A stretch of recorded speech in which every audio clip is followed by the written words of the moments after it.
నమస్తే, welcome to RK news. Palamuru municipal chairman ఎన్నికపై ఉత్కంఠ.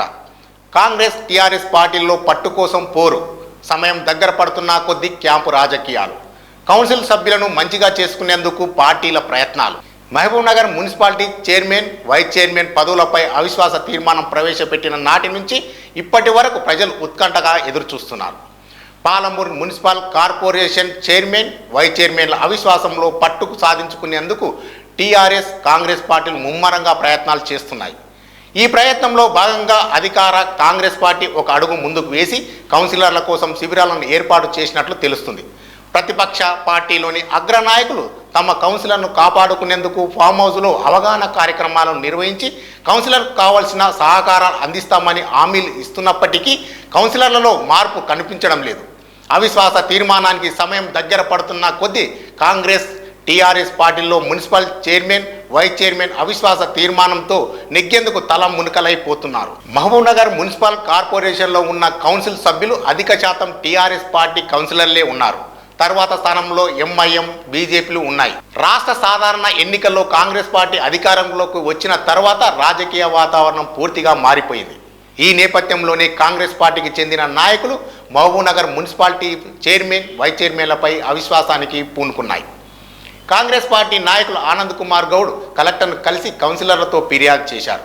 కలెక్టర్ అవిశ్వాస తీర్మానాన్ని ప్రవేశపెట్టేందుకు ఇచ్చిన గడువు కేవలం 3 రోజులు మాత్రమే మిగిలింది. స్థానిక శాసనసభ్యులు శ్రీనివాసరెడ్డికి మహబూబ్ నగర్ మున్సిపాలిటీలో చోటు చేసుకున్న అవిశ్వాస తీర్మానంపై దృష్టి సారించారు. ఈ అవిశ్వాస తీర్మానంలో టీఆర్ఎస్ గెలుపొందాలని, అందుకోసం కావలసిన చర్యలను మాజీ మంత్రి శ్రీనివాస్ గౌడ్ చేపట్టినట్లు తెలుస్తుంది. మరోవైపు కాంగ్రెస్ పార్టీ టీఆర్ఎస్ కౌన్సిలర్లను పార్టీలో చేర్చుకునేందుకు సన్నాహాలు చేస్తుంది. అందుకు అనుగుణంగానే పట్టణంలోని మున్సిపల్ కౌన్సిలర్లు కాంగ్రెస్ పార్టీలో చేరేందుకు సంసిద్ధత వ్యక్తం చేస్తున్నట్లు కనబడుతుంది. కౌన్సిలర్లు నిర్ణయాన్ని టీఆర్ఎస్ పార్టీ అవిశ్వాసంలో విప్పు జారీ చేసి అవిశ్వాసాన్ని నెగ్గేందుకు పథకాలు రచిస్తుంది.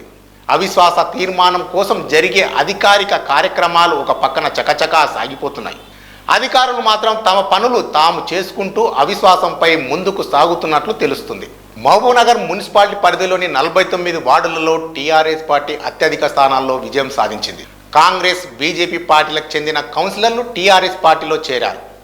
ఏ పార్టీ వారైనా Mahbub Nagar municipality vice chairman పదవి ఇస్తే వారికి మద్దతు తెలిపేందుకు బీజేపీ పార్టీ సహకరిస్తుందని చర్చ కూడా పట్టణంలో నెలకొంది.